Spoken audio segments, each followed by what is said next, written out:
com uma tocha, querendo nos dar, mas nós não estamos fazendo esforço suficiente para pegar na mão dele e colocarmos fogo onde nós precisamos colocar fogo. Essa carta de Paulo aos Tessalonicenses, nós olhamos para a maioria, e ontem o pastor Levi pregou sobre o Espírito Santo também, mas nós olhamos, pastor, para a maioria das cartas de Paulo, e nós só gostamos de ver os problemas doutrinários, que são fáceis de entender. Quando nós vamos para a ideia das experiências espirituais, nós costumamos desprezar aquilo que Paulo está falando. Nós costumamos deixar um pouco de lado, porque é mais coisa de louco, como nós costumamos dizer, e nós preferimos abandonar as coisas que não entendemos para nos apegar-se às coisas que nós entendemos. Tessalonicenses, a primeira carta, ela fala sobre o arrebatamento.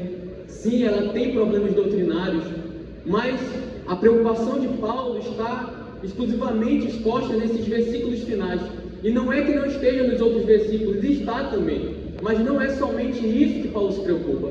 Em toda a carta de Paulo, ele tem uma preocupação especial com a pessoa do Espírito Santo. E aqui os Tessalonicenses, a preocupação dele é sempre lembrar quem foi que levou o Evangelho de fato a eles. Paulo não foi sozinho levar o Evangelho a aqueles irmãos.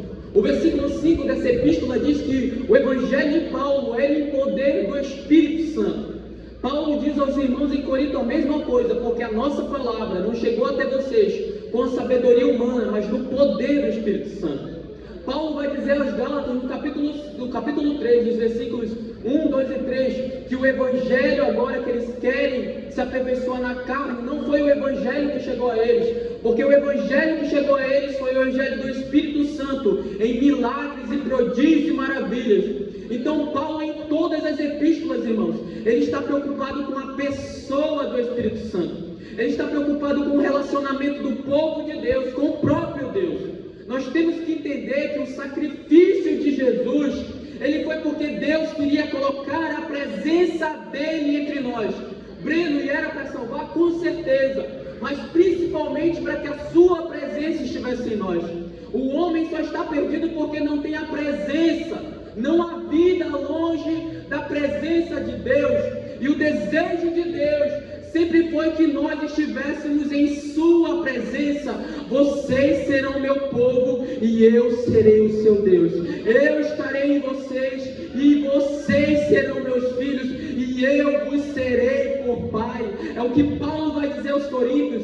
Irmãos, Êxodo é Deus querendo devolver a glória dele para um povo específico. Levítico é Deus desejando ensinar o povo a buscar a sua presença. E todos os profetas profetizam a volta da presença. Mas essa presença, quando volta, ela é descredibilizada, ela é deixada de lado porque nós preferimos a lógica, as loucuras que o Espírito Santo nos pede.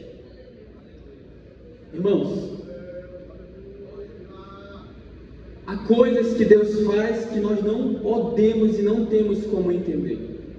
E é aqui que Paulo, ele começa a conversar com essa igreja em Tessalônica, porque o versículo seguinte diz que era uma igreja que se converteu do paganismo.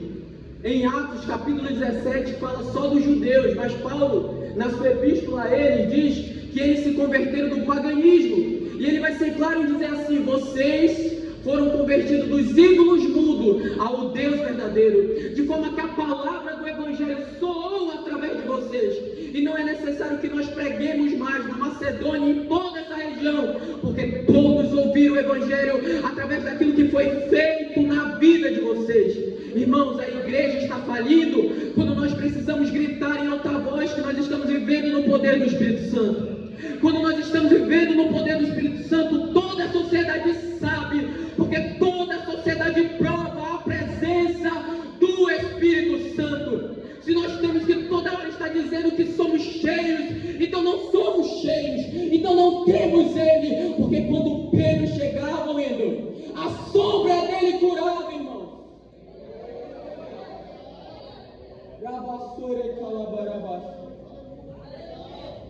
Só que nós ouvimos as histórias, nós ouvimos os relatos dos pastores, e eu, irmãos, não quero viver ouvindo histórias, eu quero viver histórias com Deus, eu quero provar milagres de Deus, eu quero experimentar a presença de Deus, eu quero ter está tão conectada nas redes sociais, que está desconectada do Senhor. Nós precisamos entender que a busca por Ele precisa ser levada a sério. Veja, irmãos, não apaguem o Espírito Santo. Não apaguem o Espírito Santo. É um conselho pequeno, mas é um mandamento. Não apaguem o Espírito Santo. Há um autor que diz assim, que o mais assustador dessa frase não é o Espírito Santo poder ser apagado, mas eu ser o extintor desse Espírito. Irmão, o maior problema não é que alguém não tenha presença. Sabe qual é o maior problema? É que você não tem a presença. A nossa preocupação primeiro tem que ser com o nosso coração. Se o meu coração estiver cheio, o lugar que eu vou será tocado pela presença dele. Nem que eles tenham que ranger os dentes, pegar pedra e tacar em nós diremos como Estevão: eis que vejo os céus abertos e o Filho do Homem em pé à destra de Deus.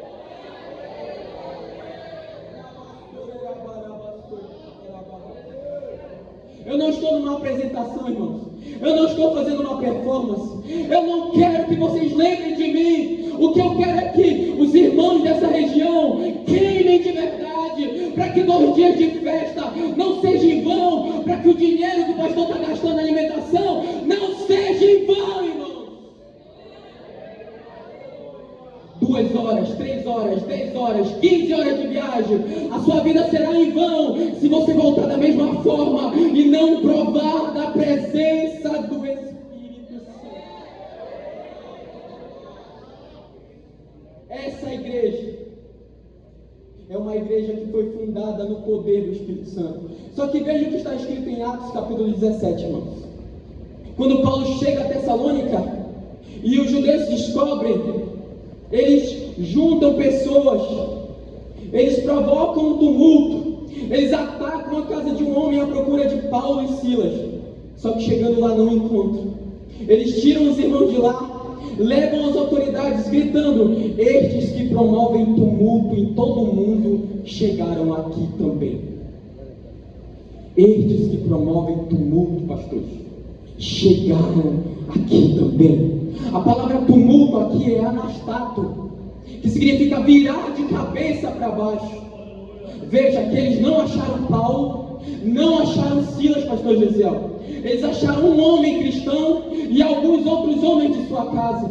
Isso significa que o medo deles não era exclusivamente de Paulo, não era exclusivamente de Silas, era de todo aquele que invocava o nome do Senhor Jesus Cristo. Se nós olhamos para pessoas e só essas pessoas têm algo especial e a comunidade cristã não, tem algum problema em nós. Cada pessoa que invoca o nome de Jesus Cristo, ele é um potencial para virar uma sociedade de cabeça para baixo. Veja o que ele diz. Eles estão dizendo que há outro rei além de César. Que acusação, que declaração. Eles não estão temendo a morte porque não exaltar César, que já era visto como uma divindade, teria pena de morte, seria visto como rebelião. Mas os discípulos não estão ligando para isso. Eles sabem que há um só rei vitorioso. Eles sabem que a pedra que os construtores rejeitaram se tornou a pedra principal. Irmão, abaixe sua cabeça, por favor, e feche seus olhos. O Senhor Espírito Santo está aqui não por causa de mim, mas por causa daquilo que Ele quer fazer no nosso tempo. Irmãos, onde eu vou, eu vejo que a apostasia está tomando conta. Na universidade onde estudo eu vejo isso, porque eles ainda não viram um homem cheio do Espírito Santo. E quando um homem cheio do Espírito Santo chega no lugar, irmãos, Herodes descia para ouvir João Batista na prisão. Era um rei adúltero, odiava a palavra, mas descia para ouvir João Batista pregar. Sabe por que eles não estão enchendo mais nossas igrejas? Porque já não tem nada que atrai eles. Feche os olhos, irmãos, por gentileza.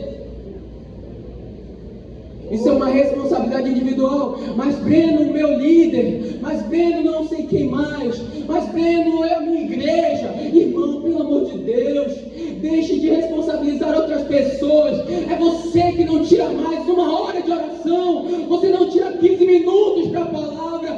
Não haverá nada através de você se você não tomar a responsabilidade para você.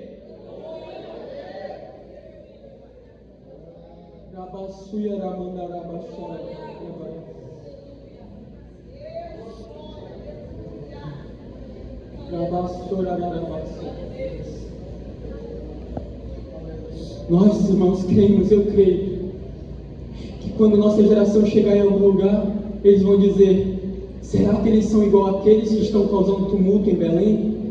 Será que eles são igual àqueles que estão causando tumulto no Marajó? Será que eles são igual àqueles que estão causando tumulto em São Félix? Será que eles são iguais?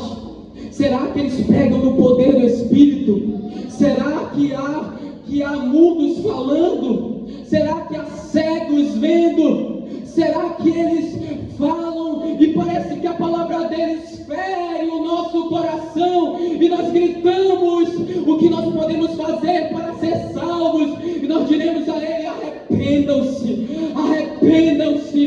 Deus está procurando uma geração, irmãos, e a nossa geração também vai passar. Nós achamos que todos os dias nós estaremos novos, que teremos sempre uma idade boa, mas irmãos, se nós não levantarmos agora, daqui 60 anos você vai olhar para dentro de você e vai dizer: eu perdi a minha vida.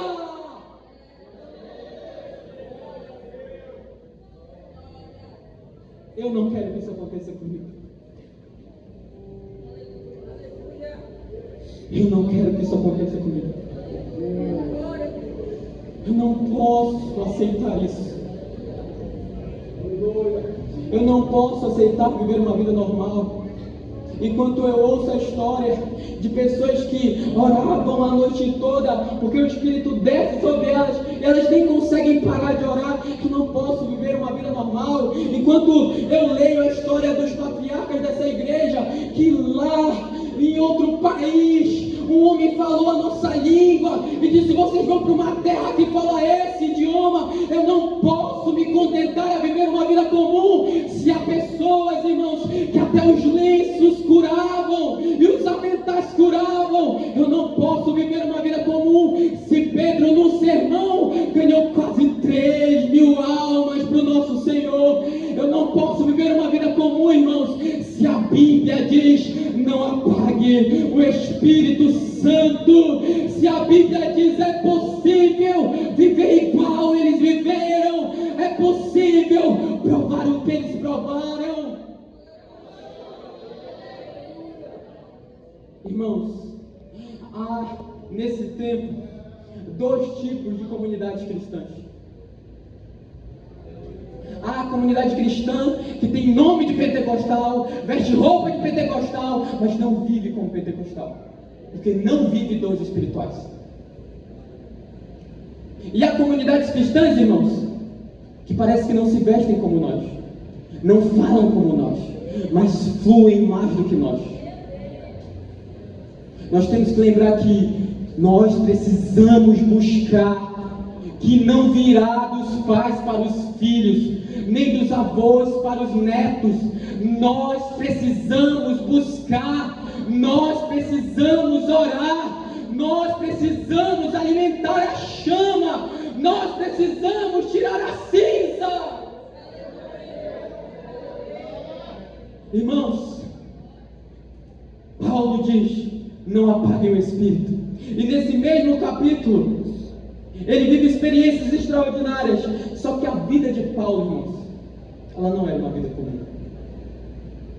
Ela não era uma vida comum. Abra sua Bíblia, por gentileza, em Atos 19.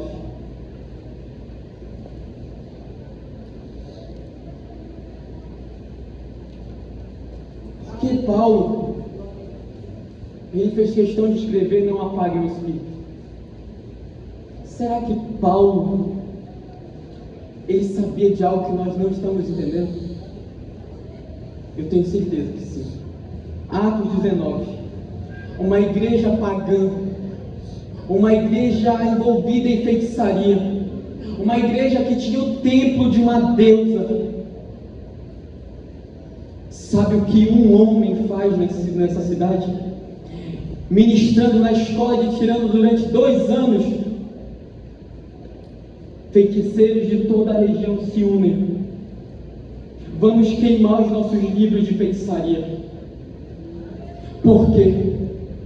Porque tem um homem aí que ele não precisa passar a noite toda falando palavras que não entende. Ele apenas fala de um Jesus que morreu e ressuscitou. E ele prega de uma forma que eu nunca vi nenhum feitiço dar certo. Ele fala de uma maneira que a minha alma sente que nunca deu certo em nenhuma roda que nós fizemos de feitiçaria. Que eu nunca rezei a deusa Diana dos Efésios, ela nunca me respondeu como eu vejo o Deus de Paulo responder Paulo. Eu nunca vi alguém como Paulo, mas qual é o diferente de Paulo? A Bíblia diz que através de Paulo o Espírito Santo fazia coisas extraordinárias naquele lugar, extraordinárias naquele lugar. Pastores, jovens, irmãos, a partir do momento que Deus começar a fazer coisas extraordinárias no nosso lugar, irmãos, eu creio que Deus pode fazer, independente que alguém creia, porque Deus, quando quer usar um homem, Ele faz uma cidade pagã se tornar uma cidade cristã, irmão. Belém do Pará é uma cidade idólatra, mas Deus está para fazer algo na capital também. O Pará é um estado, em sua maioria, católico, mas Deus está para fazer algo no Pará. Irmãos, por favor, entendam isso, porque a minha alma quer entender também. Deus está fazendo algo já. É só você que está de fora. Ai, pastor Océlio, eu olho nos olhos dos irmãos e me falta ver desejo, pastor Levi. Meu Deus, me falta ver desejo, Mandalva. Me falta ver fome. Parece que eu não sou como vocês também. Parece que eu sou um estranho pregando. Parece que eu estou falando só heresia aqui, quando essa pregação é a pregação que todo mundo deveria pregar, da presença do Espírito Santo. Mas eu olho para a minha geração e me falta ver fome. O dia todo orando aqui, o dia todo buscando aqui. Cadê os batismos? Cadê, irmãos?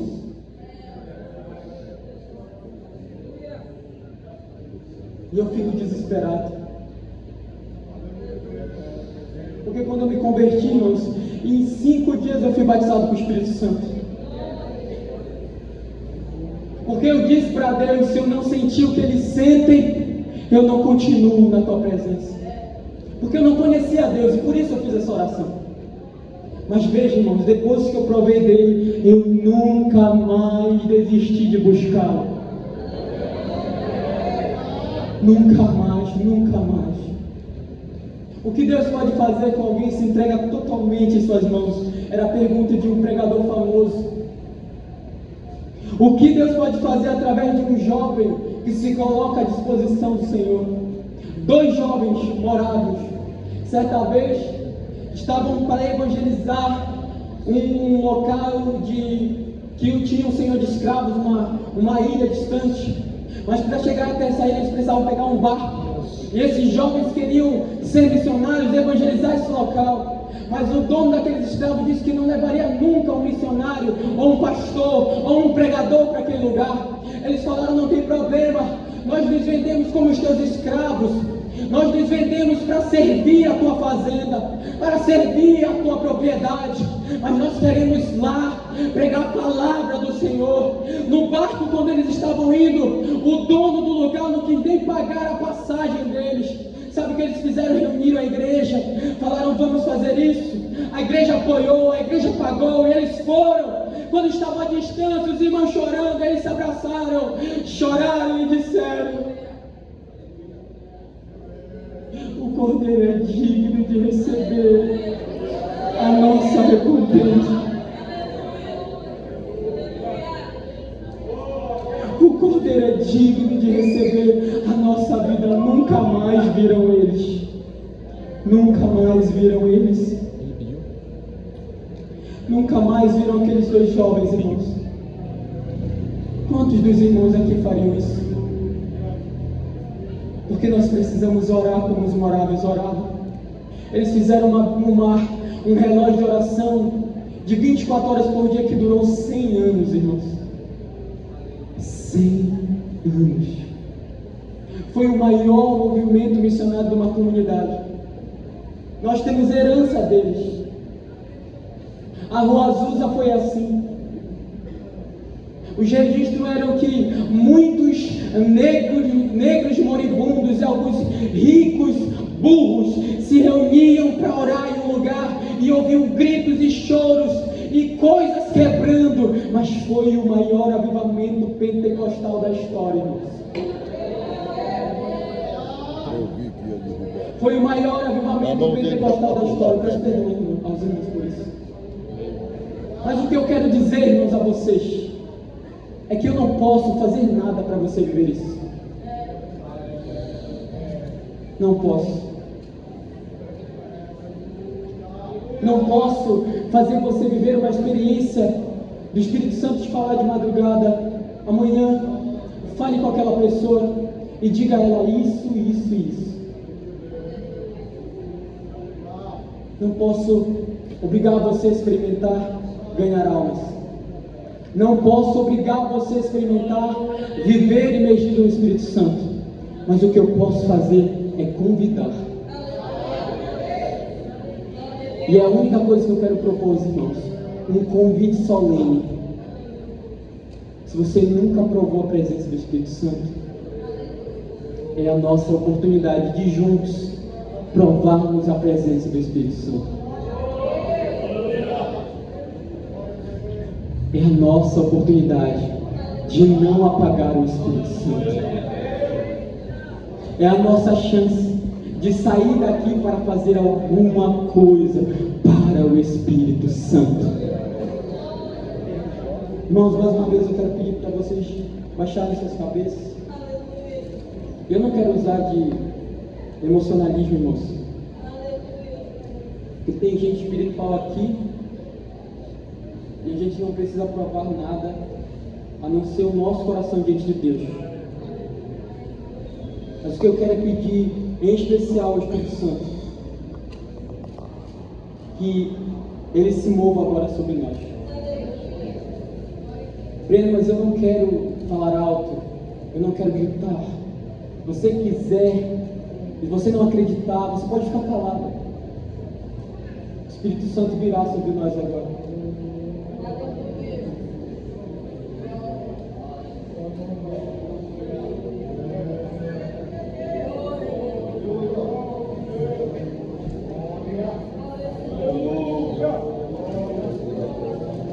O Espírito Santo virá sobre nós agora.